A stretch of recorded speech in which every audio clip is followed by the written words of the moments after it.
This episode of Nuff Said is brought to you by Tweaked Audio. To get awesome headphones, go to tweakedaudio.com and use the coupon code Southgate to get 30% off, free shipping, and a lifetime warranty. Or you can get there through the link on our website, southgatemediagroup.com. Recording has started. And that's the world-famous theme song that gets everyone hyped and excited about comic books, movies, television, and whatever else we happen to talk about here on Superconnectivity. I am your host, Charlie, the Professor Esser.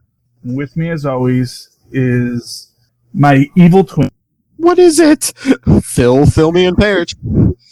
My better-looking evil twin. We'll say that much. Could that be possible? Well, you know he's evil because he doesn't have facial hair. That's the thing. We always thought that Spock was evil with the facial hair. But what if he was actually the good one all along? Those Vulcans. I don't trust them. Okay. Moving right along. They're green blood. Yeah, I got very mad recently. And even though it's stuff I've said myself a few times, I did not like Matt Pat's recent assessment that the Federation was fascist. The Green Lanterns are fascists, don't get me wrong. But I did not feel the Federation was fascist, expressly because the Federation does have opposing political views and things like that. And I basically felt, I was critical of him in his comment section on YouTube. But not that anyone cared or read it, because I'm sure there were always a lot of people saying, "How dare you say that about my beloved Federation?" No. But, no, well, I made the point that you have to understand that in a post-want society, concepts of economics have to take on a completely different perspective of meaning, you know? And, and totally overlook the fact that, yeah, that because you're seeing it through this perspective of this paramilitary organization called Starfleet, yes, they have a lot of rules and strictures for Starfleet, but that's not the United Federation. That's Starfleet. That is the military branch of it. Militaries are, by their nature, somewhat top-down structure, and yeah, much like any nautical, you can maroon someone on a desert island if you're a captain of a ship because you want to. That doesn't mean that's the way it works in society writ large. Okay, but that's a whole other thing. That's just a little thing about Matt Pat and how I had my falling out with him this week that no one cared about.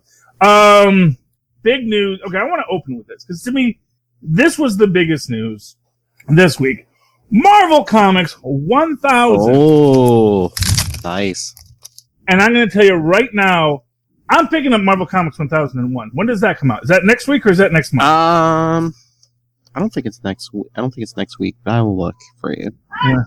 Well, I only say that. Oh, actually, it says tomorrow, not next week. Okay, yeah. The last page says tomorrow. What happens? Yeah, I'm going to get Marvel Comics 1001 because I am super hyped for this new era, this golden age of Marvel Comics. I got the cover with Howard the Duck on it, And, yes, next month it's September 25th. Okay, I cannot wait. Oh man, we won't get to talk about it. Not when we're in person now. No, we'll have to do that the next time. Unless someone wants to send us an advance copy, Marvel. We want that hype train started.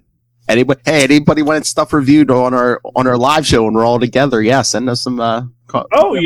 Yeah. Now, wasn't there supposed to be an essay by Mark Waid in this thing? I know there was one that got cut, but I thought they replaced it with another one. But I didn't. Oh. Dang it, is that it? Did I completely miss it? Was that Captain America page, or was it? I mean, there's a few pages with text. Yeah, that's it. You know what? Oh my gosh, these two pages stuck together. I missed them. Yeah. I missed the Mark Waid review, the Mark Waid thing, and Fight for Love with America Vasquez, 1943. Man, See, I was wondering, man, well, they didn't even mention Miss America in this, and yet she was right there. Yeah. See, I guess the loop. And then I jumped right to Hellcat, and I missed. Now I got to go back and read these two pages. Yeah, crew page. I mean, Wade's was like, the one that's in there now is basically it's like is speaking as Captain America, saying why he fights for American stuff, and I think it wasn't the last one. Basically pointing out what's wrong with our country right now. Although, well, no, actually, from what I read, here's the thing. Well, and not for nothing, this is how you know we're dealing with a proto-fascist regime right now. Because disagreement with the state is labeled unpatriotic. Which is not true, because when the Tea Party was saying, we need revolution, we need da-da-da-da-da-da-da, no one said they were unpatriotic. They, in fact, patriots said, hey, look, I may not agree with everything they say.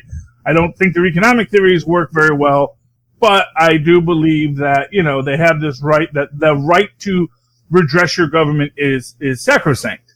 Isn't that the responsibility of everyone living in a democracy, is to call out the government on their crap when they pull their crap?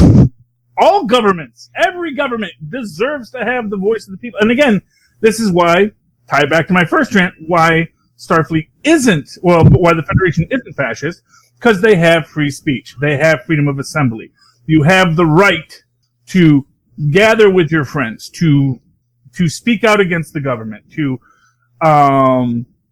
present to the world what you think is flawed or failed. And that's what makes a society free. Do you think somebody upstairs got scared because they're just like, nobody's comics are selling that hot these days? They're just like, let's not take the chance on alienating anyone, no matter. Well, I mean, what I'm going to actually say on this, and why I think it might have been throughout this book, and this was my real point on it, this book is implicitly, they even call the original operative, the first guy in the Golden Age to wear the black mask, well, depending on how you count it, probably a socialist, they actually, the entire crux of this is, it is up to we all to put on our black masks of anti-fascism to tear down those in power who seek to oppress us. That is the theme throughout this. Everything else about this is about empowerment of the people, about the superhero mystique and the mythos. That even with Roberto making that point about black masks, and also the idea, I think that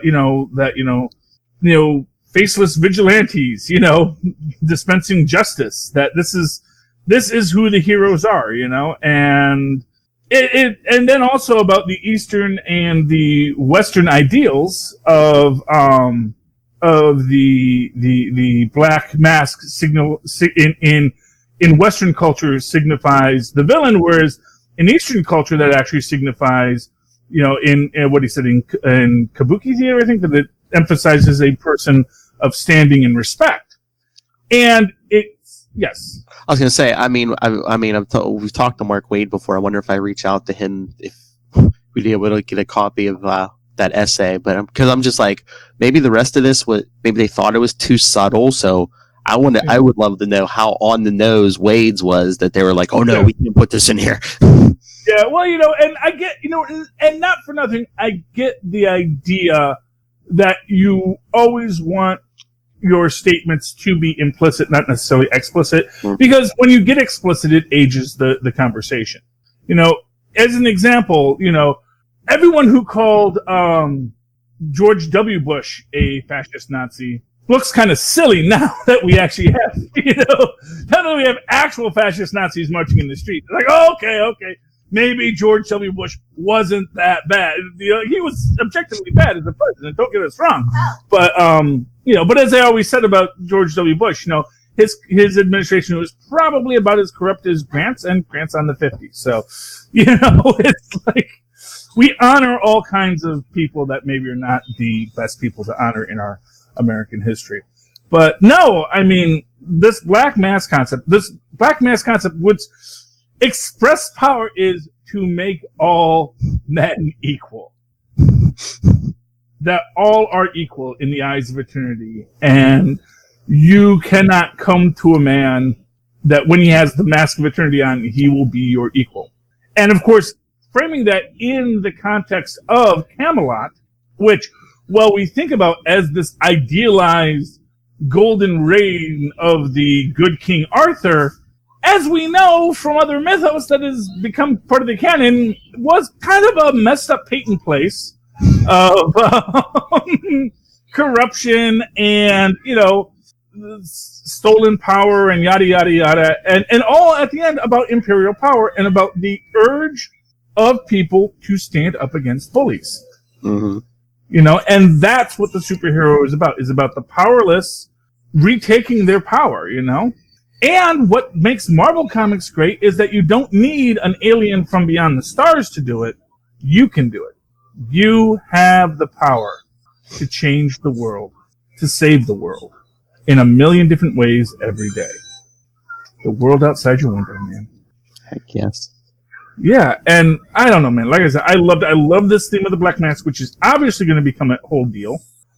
Some really great art throughout this, by the way. I have never really wanted art in my house as an adult, except for like stuff that's like pictures of family or pictures my kids make. But man, I do want this. The armored. Yeah. I want that poster, lovingly framed on my wall. I'll take my money, Marvel. And you're not. There's other characters you like more than Iron Man, but yeah, I know. Well, it's just the idea about disassembling until there's nothing. It's kind of an interesting idea to me. I don't know. I like how they tie the idea of the Scientist Guild from 8 bells. 8 bells, right on time, friends. That Scientist Guild, and then we get to the 3 X's, who apparently are now the Enclave, who made, and then also I think the suggestion is that they were behind Adam 2, as well as, of course, eventually him. Which is awesome. But there's pretty much something in here for every Marvel fan. Just you. There was a page towards the front with Hellcat. We get we get a page honoring Howard the Duck being released as a movie in 1986. Yes. Which was another thing I loved about this is how much they are tying it back to their cinematic world, and again, like I say, not just the official MCU, but even when Deadpool gets released, they actually make a point to not so much talking about the X-Men, but Fantastic Four releases we're not going to talk about, but yes. Well, too, they do have control over that X-Men and Deadpool stuff now, too. Yeah, I know, but I just thought it was neat to say we respect, even from our competitors, when the art is good. Yeah. And so they did give a special point out for that. And by the way, I love the Council of Lokis. These are all the many things I loved in this book. That's what I was going to say to you. Yeah, to honor the 1952's debut of Journey in the Mystery. Yeah, we get the Lokis. Yep. You can escape. We got a Gorilla Man, and man, I'm mad I'm not reading the Avengers because I know that there was like a heel turn for Hale in one episode, and then I don't know what else it is. I like how the mask doesn't work for the Enclave. I love you getting all this little backstory here. Oh yeah, the last heist with the operative there, where he explicitly calls him out as a communist.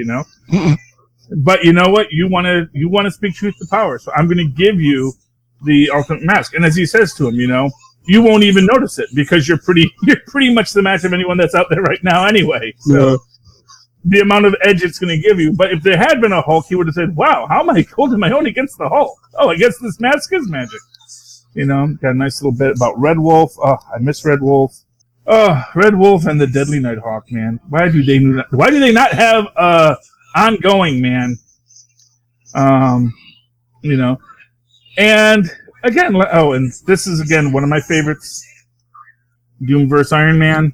Oh yeah, it really shocked me that Doom had not fought Iron Man until 1981. That's the first time someone said these two should fight. I guess I can't remember. But I do know that was like a big thing. Is like they both had like a big time travel thing in Iron Man 150. Yeah, but we see that in this, Dr. Doom gets the MacGuffin, and Tony Stark defeated, goes home to all his friends, and at least has happiness, and Doctor Doom, Doom alone, as we see later, Doom alone. Yeah, they reference Speedball in this, which I also, again, to me, just that Speedball gets that little reference. It's just, I remember Speedball, man. I remember so many things. I was a big Speedball collector, man. I loved that book, and they got David F. Walker, the great David F. Walker, talking about how every single story Luke Cage ever told has to go about. Remember that time Dr. Doom owed me money. And this is a shocking bury of the lead that the original Patriot is back. I guess, yeah. Yeah, man, that happened offhand. I was like, oh well, glad you're back in our dimension again. You know. I mean, unless they just that was just for here, yeah. Yeah. Well, no, I kind of feel like everything that we see in this is meant to be canon. Mm-hmm. I don't think anything in this is meant to be outside of canon. You know, it's even our first mainstream Marvel discussion of Mr. Miracle, Miracle Man. Yeah. Formerly Marvel Man. Yeah. You know, it is interesting, you know. Oh, look, Neil Gaiman wrote this one. Mm-hmm. Yeah. Yeah. Yeah, man, so many great artists in this, so many great writers, and there's Doom Alone. Doom Alone knows what it means to be a pretentious jerk. Back up a little bit. You know what I didn't realize? Hercules was the first one to get a miniseries at Marvel. That's what they say, yeah. Yeah, in 1982. And apparently it was set in the far-flung future. Mm-hmm. Oh, you didn't read it? I would have been sure you read. I would have thought you read that.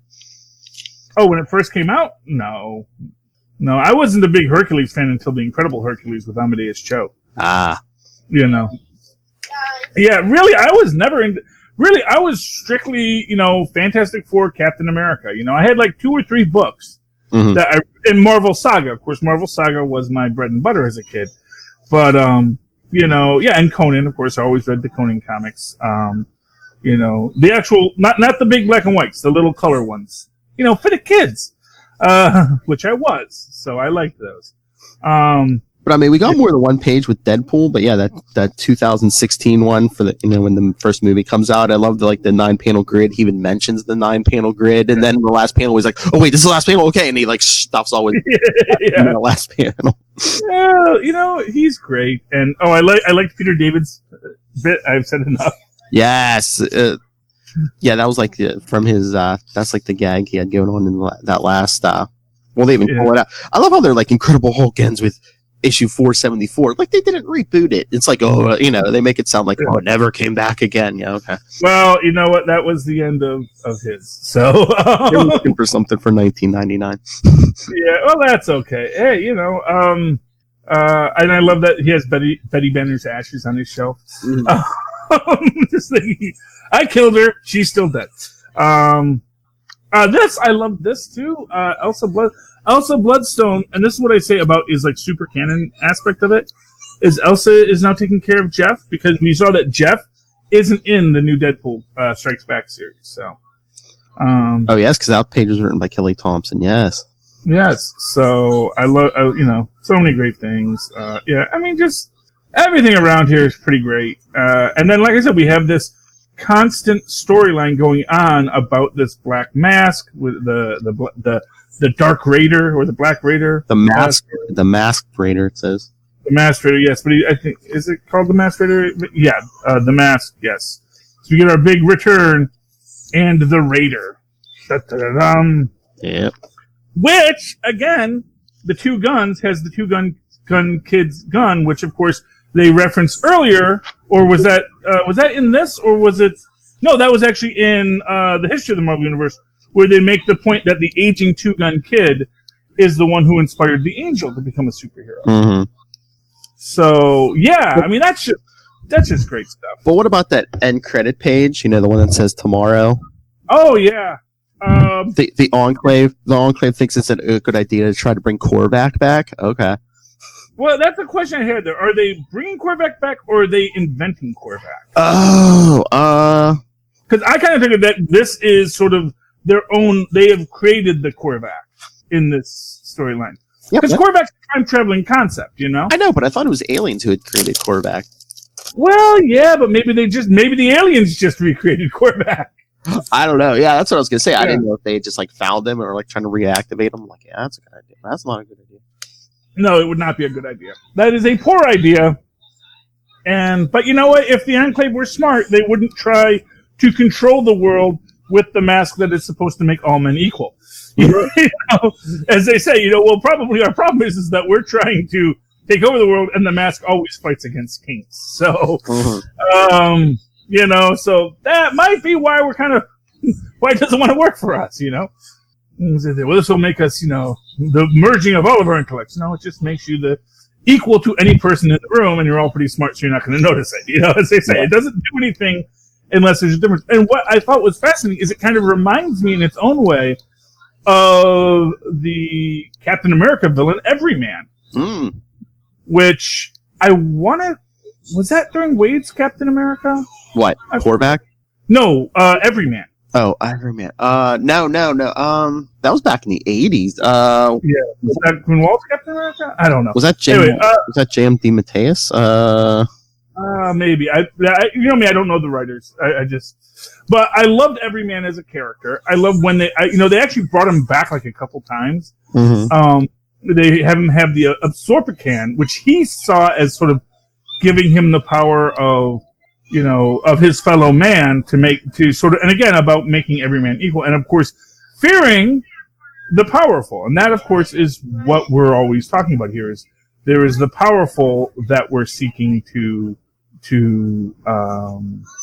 rail against, because if too much power becomes too centralized, like in the Illuminati, bad things happen to good people. And, the hero is the one who fights against that. So yeah, Captain America 267, written by J.M. DeMatteis. Okay, yeah. That's the first appearance of Everyman, who, again, he's always played as this mentally ill guy. He's actually like Reed Richards, Dutch nephew. That's what I was going to say. Didn't he have a connection to Reed Richards? I remember there was an issue Marvel team up or something. Yeah. Yep, Marvel team up. And that also, he was, because in that one he's actually being manipulated by the Grand Master, which was, of course, 1950s Captain America. Who, the Grand Master and, what's his name? Faustus. Yeah, Faustus. Faustus is always up to no good. But yeah, I just love that. And, I love the fact that they are taking it in this interesting way. And kind of also maybe even saying, when you say, individual judges, dispensing vigilante justice, that doesn't always sound like a good idea, but maybe sometimes it's necessary. Mm-hmm. Which goes to the old biblical idea behind the judges from the Book of Judges, for those who are fans of, some really great, gory, sexy stories from the Bible. Can't go wrong with the Book of Judges.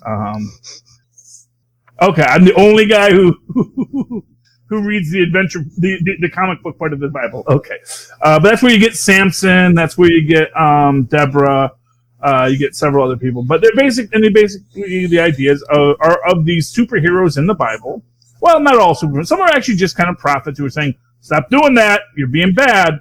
But often it is a case where, sometimes it's like, okay, stop doing that because I'm going to crush your heads. So, the idea was that in ancient Israel, when there were no kings, because we do not wish to be like other nations, we want no kings, that in order to enforce the law, every so often a hero would rise when people were being evil and smack them around and stop all the evilness, and then go back and do whatever they did before then, because, I don't need to be a hero all the time.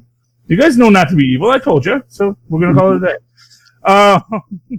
Yes. Again, going back to ancient Israeli folklore to give us our inspiration for modern comic books. It's all connected, man. Why are you waiting? Why are you waiting? Why are we not talking She-Hulk yet? Because I was just getting to it, and I actually wanted to do Justice League Dark, but I see that you put She-Hulk first.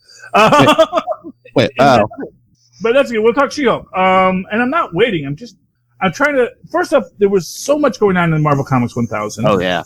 It deserves a lot of the praise, and there's all these connections and all these wonderful things I loved about it. But yeah, so in this one, basically, She-Hulk wakes up in the body of Machine Smith. What? And then we find out that basically you get the implication, oh, her mind has been transferred into it because Reed Richards is making backups of all the Avengers' minds. Which is kind of spooky in its own way, because it's kind of like, what exactly do you think is so crazy that you're going to need a backup of our mind? Ask Spider-Man. Yeah, we couldn't clone you and stick these brains in you. And it's like, don't know if that's the case, man. Oh, and by the way, much love for She-Hulk in Marvel Comics 1000. Oh yeah. Oh yeah. And then I love just the wonderful legal dueling of super law in the superhuman universe, where Machine Smith's trying to get his dog back. We find out, and then that's what makes him mad at She-Hulk, of course, obviously, because she won't help him to get his dog back. So when Bullseye says, "I need someone to kill me, so I can get the $1 million and some odd dollars," they do the whole thing. They do the quick mind swapperoonie, and then as you see her sitting there in the chair, he says, "Well, I'll just keep a copy of her as well." Mm-hmm. And you think that means that he put his copy in the machine. But actually, as we see as the story goes on, and they sort of work to get to the same place and get to the fight, we see that and of course, Machine Smith, no match for She-Hulk in this. When She-Hulk, or when Bullseye in She-Hulk's body knocks Bullseye down, the little headpiece falls off of Bullseye, and then he thinks he's Bullseye, but She-Hulk still thinks she's Bullseye. Mm-hmm. Because as Machine Smith was telling him, I'm not going to put your brain in another body. I'm going to overwrite the body with your memories. Mm-hmm. It's still going to be you in there. You're still going to be in yours, but you're going to think you're the other person. And, you're going to think you're me, actually, is what he says. And then the other person will still think they're you.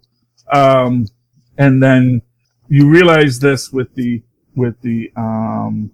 robot Jen, and I had figured that out, obviously, that when it all came down to it, the robot Jen knew just what to do to save everyone, and takes it off, and then sad, just a brain in a jar, but she saved Jen, and of course, Jen does she does agree to defend Machine Smith, gets him his dog back, but then says, and now since he actually is himself, he is liable for all that damage he caused. Yeah. And then Machine Smith gives Jen a copy of herself in a little flash drive, which I don't know if that's beautiful or horrifying or what, but certainly interesting. Mm-hmm. But actually, Banner had his brain put into a little drone, and that because that accompanied him when he was doing the whole time travel storyline a while ago. Mm-hmm. Yeah. So yeah. But that was the Banner brain, not the Hulk brain. Yeah, it was a good story, good art, and it proved Charlie Esser right that you can't transfer minds; you just overwrite them. Yeah, there are like I said, I think when Doom does it, he's actually exchanging souls. So I think there's a magical component to that. Oh yeah, Doom always has magic involved. Yeah, and I think that maybe when if Xavier puts his mind in your body, I think you get kicked out. I think that's no, I'm Xavier, I'm taking over. But yeah, so I think there are exceptions to that rule. But generally speaking, when we talk about the Superior Spider-Man, mm-hmm. that is a clone of Peter Parker's brain with the overwritten memories of Superior Spider-Man, which were Otto's memories overwritten on top of Peter's memories. So he's always going to be this amalgam, which is why he is a hero now. Mm. And you don't even have to have this argument about, well, was he crazy before? Was he crazy after? Although, again, man, it all ties back to Marvel 3000 and when Peter first gets his powers and he calls up Otto at Columbia. Trying to find that one, but, where he's saying, yeah, I seem to have all the powers of a spider. He says, really? Do you have 8 legs? It's well, no, just a normal amount. And do you shoot, do you have silk coming from your abdomen? He's like, no, nothing like that. It's just like, I don't think you're a spider then. It don't seem like you have any spidery qualities. Yeah, it's interesting to say the least. Yeah. Oh, and I love this one too. What's your real name? I want to name my baby after you. Oh yeah, and he says Ben. All the kids are named Ben. Unless it actually was Ben Riley the whole time. Dun, dun, dun. Nice. Ben Riley, yeah. So, so much goodness. No, I didn't even mind the ads. There were a bunch of ads in this, and I didn't care. I wasn't worried about it, man. Because the story was so good, you don't notice. I mean, the whole book's almost like an ad. I mean, it's entertaining, but it's almost like a whole, ad. Because they even had like a page of like Star Wars that, celebrate when the first Star Wars issue came out in 1977. Yeah. Was the first Marvel comic since the Golden Age to sell 1 million copies. Mm-hmm. Which was a lot of copies in 1977. That's a lot of copies now. That was even more back then, and they only cost a quarter back then. So But okay, do you want to go to DC or do you want to do Captain America and then we'll do DC? Anything you want to talk about? Okay, well, yeah, let's do Captain America was good. Okay, yeah, let's talk Captain. Yeah, Cap. And again, dealing with just the complexity of his life, and I don't think Druid is Peggy Carter that we know from our universe. I definitely believe that is Peggy Carter from the universe in which she got the super soldier serum. But, just because I don't like the idea of them euthanizing her. Like, if they had kept her as old Peggy and but like Infinity formalized her, I think that would have been fine for me. But they, intentionally made her super young again, which makes me think, there's got to be something more to this than just, okay. Just doing a little fan dance behind me. How do you not see? Because I can see your face. No, you can't. Okay, anyway. You can't see my arm. Well, now I can. I could see your face before. But anyway, they want to go protect these migrant workers who are being attacked by, as it turns out, the Watchdogs. Watchdogs? And, this is a weird thing. I know it's like still a shield, but it's also just a hard light construct. Yeah. Does he bounce it off stuff? I mean, does that even work for it? Does the physics work?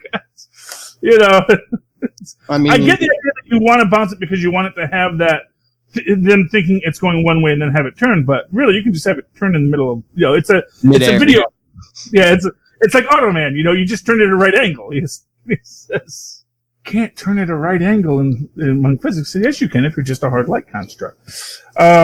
Maybe they just program it to do that for Steve because he's an old man. And by the way, and again, one of these things I'm loving right now is we've got these old school ads. Again, I'm not minding the ads because the ads are as much art as the comics are, where we get these really old school looking ads that you would have seen in the 40s for the new books coming out with Blade, Angela, Spider-Woman, and Winter Soldier in the new Strike Force. Da, da, da, da. That's cool. Okay. Yeah, but I really like this book. I like that Steve is not comfortable with everything he has to do. And people kind of calling him out, saying, well, look, I get what you're saying that law is the law, but not so much in this case. And no matter what you want to say about the law, it is against the law to go attacking people in the middle of the night, whether they're here legally or illegally. Yeah. Whether they have documents or don't have documents. And as has been said recently, you could end, in fact, I saw a meme about that today. You could end illegal immigration tomorrow if you just put the guy who employs illegal immigrants in jail. Because people only come here because there's a job. And then, you can't do that whole thing. And, and of course you noticed, I'm sure other people noticed the symbolism of the Watchdogs in this, with the little triangle star and bar there. Almost as if they're trying to imply a relationship to some other group of people who, had a bar of blue stars on or a blue bar on a red field or an orange field, depending on your perspective. Yes. So, and then you have Nick Fury facing off against the Dryad. Yeah. Which is cool because she takes them all out. And again, why I think she has to be super soldiered up. Because, you're taking out 3 S.H.I.E.L.D. agents and Nick Fury. And Nick Fury Jr., he does have Infinity Formula. He's Infinity Formula'd up. So, I definitely think there's more to that story than meets the eye. And she's going to have a long talk with Nick. And yeah, I mean, as I say, this Ta-Nehisi Coates guy, I think he might have a future as a writer. Definitely seems to know how to tell a narrative. I think the guy, he could go places. Oh, yeah. I'm not saying he's David F. Walker level. I'm going to be honest with you there. But he's a solid writer. Marvel made a good choice letting him take on Captain America to really reinvigorate the character. Not that they don't have him in the Marvel Universe anymore. What are you thinking? Crazy. Hate that man. He's under contract for a freaking Johnny Storm picture. Oh, hey, you know what I was going to say when we were talking that She-Hulk annual was, do you think Marvel planned stuff out ahead of time? Because remember last week we got the D23 announcement that Miss Marvel, Moon Knight, and She-Hulk are all getting Disney Plus series. Yeah, and the active, yeah. Yeah, and then Acts of Evil, who are 3 characters who have annuals. Miss Marvel has her own book, but it's like She-Hulk and Moon Knight don't have their own ongoing series right now, but they got annuals. Mm-hmm. Yeah, well, of course, because I think that's very much their plan. I think they know who they want to they know who they want to put forward. Oh yeah. Although interestingly enough, Moon Knight isn't in 1000. Yeah. But he might be in 1001. True. Because that may be kind of the point. It's like, you know what? We have too much to tell in this story. So I get the feeling like the next one, because at first I was thinking, oh, maybe this is going to, so I'm first reading, I didn't realize they were going to go all the way up to the modern era in it. But maybe like the next one would be, and here's the next 50 years, or the last 50 years. But I get the feeling the next one is going to be like the same concept, and then here's other stuff that was going on at the same time, and it's going to be like this puzzle piece to put it all together. Mm-hmm. But, because, there's just too much story to tell. And they made me happy to buy a $10 book. Yeah, this one was worth it, but no code though. No code, but you know what? It's a graphic novel. They don't put, that's the thing. This I would not count. I would not expect a code. I mean, I'd like a code. Don't get me wrong, but I would not expect a code in a hard bound book like this. Because I mean, this has got to be at least as big as God Loves Man Kills. And yeah, so I get why they wouldn't put a code in it. I mean, would love the code. Would love if there's maybe a secret code in here that, 6 months from now, oh, by the way, if you have that, go to this page and look at that thing. Yeah, type in those numbers, because that's actually your code. No. When coding it right away, But yeah, no, I mean, there's just so much good there. And my comic book guy was right. This is the cover I would have picked myself, because I love monsters and I love Howard the Duck. So. Yeah, I got the '90s variant. Look, it looks like Infinity Gauntlet. Oh yeah. Although did you see the '80s variant that She-Hulk covered? That was awesome. Oh no, I missed that one. Yeah. If I'd known there was a She-Hulk variant, I might have gotten that one. So yeah, it's like her. It's like her in the '80s, because there's even like black suit Spider-Man behind her. I think there's a Grey Hulk behind her, and what Thor looked like during that Simonson run. Yeah. Oh, cool. Yeah, I mean. Oh, but I'm looking this up. Marvel 1001. It'll only be 40 pages, not 80. Okay, but so it'll be $5 then. Yes, $4.99. Yes. Yeah, so there we go. That's fair. That's fair. I'll take the extra 40 pages, man. I'm in it for the long haul. I'm really loving this, and definitely going to get it on the pull list next week because why not? So this one. Year of the Villain, Justice League Dark. Okay. Yada yada yada. Basically, we have this storyline here where Wonder Woman has a horrible, horrible nightmare where, she, and I don't know if that's supposed to be Zatanna's father or this other guy. Was it Winter something? But basically, when they all burst into flames when they were trying to go one step beyond, and he's saying, yeah, Zatanna can save us, but you will actually destroy us. So, does this whole thing about, because actually the Upside Down Man has aligned himself with, what's her name? Circe, who is a villain in this universe, because it's DC, not one of the Eternals. We got to talk that, because Circe and the Black Knight. But we'll try to get to that. And all the vampires in this universe look like Joker for some reason. But we've got a little cabal of vampires that the Justice League Dark is facing. But like I said, in this, Zatanna's father is basically saying, Zatanna has the power to save us, but you have the power too. But your power could be easily corrupted, and if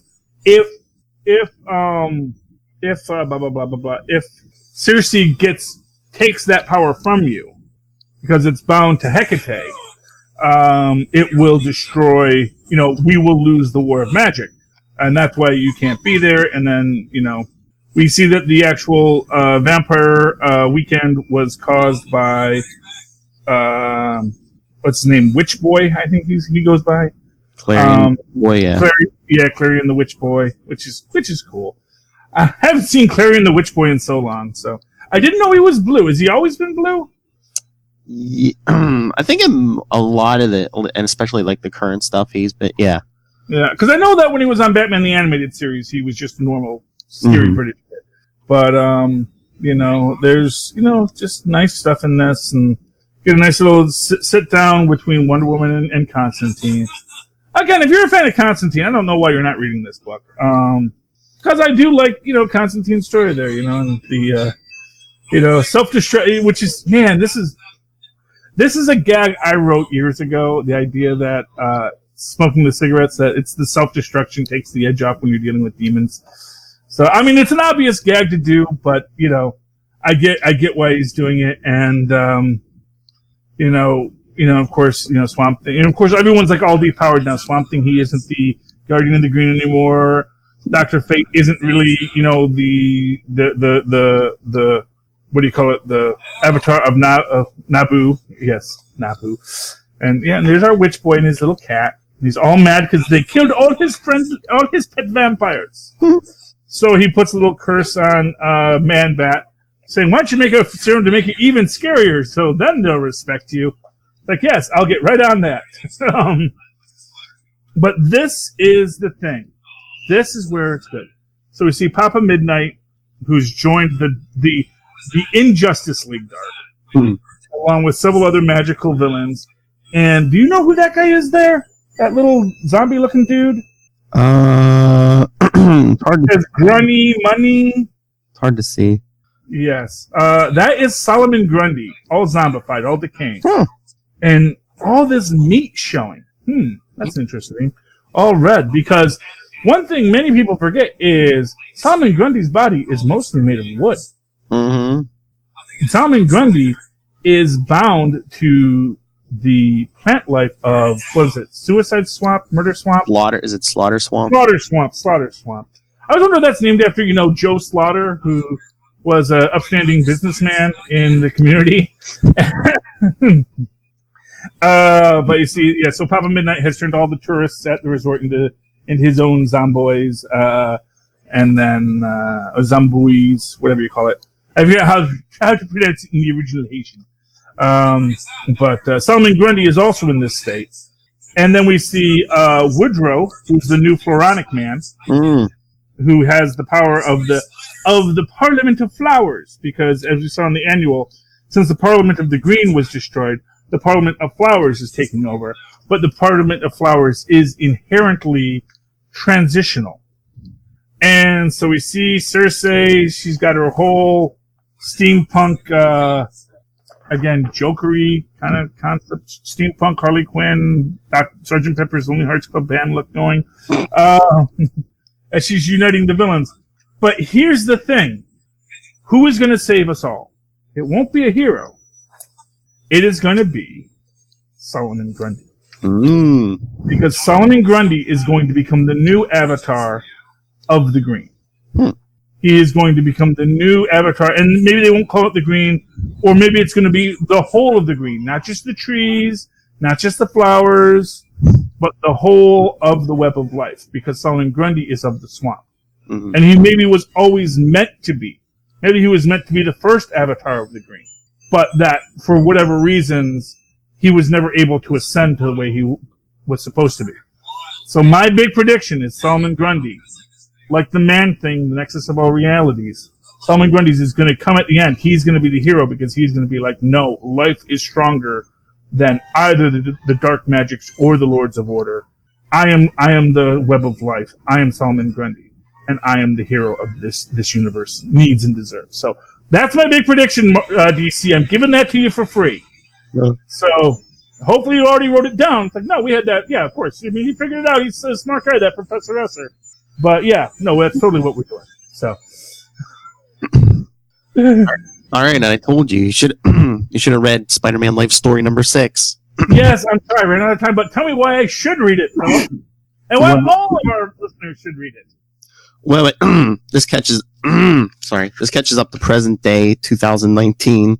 Mm-hmm. Because the last issue was the first decade of the 2000s, and we got it was Civil War. This time, they're saying, "Oh yeah, I guess the public got fed up with heroes fighting heroes and all this other garbage. So hey, guess who swooped in and took control of the planet? Dr. Doom. Yep. Otto Octavius. Oh, Dr. Doom. Okay. Although you never see him in this issue. They keep bringing him up, but you never see him in this issue. Yeah. So at the beginning of the issues, Peter and Miles are going up to one of Tony Stark's old space stations because they have some kind of EMP thing or something that can take out Doom's tech all over the world. Okay. So they're going up to do that, and then they get attacked. Remember the symbiote, the Venom symbiote, bonded with Kraven. Oh yeah. Okay. Decades ago, yeah. So it attacks them, but Peter's got some kind of sonic thing on his hand, so he basically looks like he kills the symbiote, and all that's in there is a skeleton, because Because it ate up all what was. Well, Kraven was pretty far gone at the end of that. By the end of that, anyway. So yeah. Yeah, it was decades ago, but yes. So Miles is standing there, and he goes, wait, it was just a skeleton, and Peter looks at him and says, all my old enemies are dead. Just gives him a dead stare and goes, isn't that right, Otto? Oh, to Miles? Yeah. Oh. Put a superior in Miles's body. Oh, isn't that interesting? Mm-hmm. I'm surprised that Otto had the guile to keep that charade up. Yeah, because on one page before that happened, he calls him Parker, and I was like, wait, what? Ah. Dun, dun, dun. And then there's a big fight in their, they're fighting in their minds. Oh gosh, mind fights. And then yeah. And then how does he finally bring Otto down in his head? How does he do it? With a memory of Aunt May. Oh. Otto loved her, man. Oh yeah, especially in this, yeah. Yeah, always loved her. That's the thing, man. Otto, it's just, which tells you there was something special about that Aunt May. Even before they had to sexy her up, she was, 23 Skidoo, man. She was a player back in her day. She was a goer. So. Before I actually learned that Colossus had superpowers, before I just thought he had super strength. Oh, well, that is a superpower. Is super strength. No, I just thought he was just super strong because he went to the gym. Oh, you just thought he was super strong because he went to the gym. Well, no, Colossus actually is made of metal, and that would be your first clue that he has superpowers. I don't think it's a bet. It's as you see, it's metal bands, so clearly it's somehow jointed. I don't know. They really don't. Did I say Colossus? I meant Juggernaut. Oh, Juggernaut. Okay. Oh, okay. That's different. However, they both were avatars of Cetrek at a point, because unfortunately, Cetrek's true avatar, Scott Summers, got bonked on the head and does not have the control of his powers that he should. Dang it. But yeah, so anyway, Peter sacrifices himself to do this thing because it blows up the space station, and then we see Mary Jane at the end give Miles Peter's suit. She's like, you can modify it if you want, but Mm-hmm. So she gives it to Superior Miles Morales? No, because Miles has his brain back because he goes to Otto in his iron lung, and Yeah. Because Miles is like, you stole so much of my life. He's like, I want to kill you. He's like, but Peter wouldn't want me to, so I'm just gonna let you sit here and sulk in your iron lung. Yep. And again, yeah, because did Otto think he was Miles when he was in the iron lung, or we didn't get that? No, they didn't show that. No. Didn't do the rewrite of his own brain. Yeah. Oh, Otto. Otto, what are you going to do? Then the issue ends so beautifully. Because in the beginning, Peter was telling Mary Jane he was having the same dream, and she's like, "Oh, we can talk about it later." But it's like, it's about the night, the burglar got away, and she's like, "Oh, that again?" He's like, "No." At the end, it's like, "No. This was a good dream that shows him stopping the burglar." Yeah, that's actually not a good dream, because we saw that in What If Spider-Man had stopped the burglar, and he just becomes a real jerk, and but he gets a talk show. Like, know that? I know, but he should know that. That's all I'm saying. I know. And of course, big prediction about the new Joker film. Watch for it. Robert De Niro is the Joker. You think it's the other guy, but Robert De Niro, gotta remember, they're echoing King of Comedy, where Robert De Niro was an unhinged guy who steals the show, literally, by kidnapping him from Jerry Lewis. And I think this is just the natural evolution of that. And he's like, yep, nope, I was always the crazy killer. You're just a guy in clown makeup. I'm a crazy man. Hey, lady. And actually, for what it's worth, there is actually a tie into what has been said about where the current actor for the guy who's supposed to be the Joker got his laugh from, which is that he based it off of people, because he watched videos and started this condition called hysterical laughter, which is people who just can't help but laugh. It's almost like a variation on Tourette's, where you just have these outbursts of laughter, apropos of nothing, which also could mean that he's not crazy. He just keeps on laughing. And when Robert De Niro kills Batman's parents and falls into a vat of acid, then we're gonna know what's going on. I tell you, man, you watch it. Mark my words. Robert De Niro kills Batman's parents, and he is the real Joker at the end of it. Oh, man. Yeah, you watch. Okay. You know what? Because they gotta put it up there with the Jack Nicholson Joker. Ah. And they needed another actor that can be that level of crazy and evil. And De Niro, pretty much a slightly younger Jack Nicholson. You talking to me? Talking to me? Are you talking to me? You should be talking to me. I got a lot to say. Okay, Philip, that is enough of that. We got to do the next show, because I'm sure Lil is saying, where are you guys? I'm trying to start. But she's always on time and punctual and ready to go. You can ask me the question in the next show, Tristan. We got to do our outros. Philip, how can they find you? You can always email me, nightwingpdp@gmail.com, on email, and that Twitter @nightwingpdp. And you can also follow Superconnectivity on Facebook, on Twitter @SuperConnectPod. Call the voicemail 614-382-2737. That's 614-38-CAPES. And of course, you can always write to me that old-fashioned email way the way our Miles and Paws once did. At superconnectivityblog@gmail.com. That's superconnectivityblog, all one word, @gmail.com. And of course, follow me on the Twitters as I live tweet all kinds of things, including maybe Disney Plus, because they are releasing those on a weekly schedule. At Charlie Esser, that's CHARLIE. Yes, ESSER. look for trees and look for For quality. quality. There we go. Hope you guys all heard that. That's Tristan. That's my backup voice, who will be coming with us on the 21st. And David Buster's in, so he'll be part of the show. Ben will be there too, but he may not talk much, because he's got his own world. Anyway, but we'll see what happens. Tune in for that special live episode of Capes and Lunatics. And probably Superconnectivity too. Who knows? Oh, yeah, maybe, yeah. Okay, and now that's our outro music. Dude, all I hope it gives you all comfort, the way that the intro music does. Is that the same music? Yeah, it's a little shorter, but yeah, it's kind of the same. It's the same move. So I like that theremin in there. It reminds me of Doctor Who. That's from Rob Southgate. No, he plays the theremin. Yeah,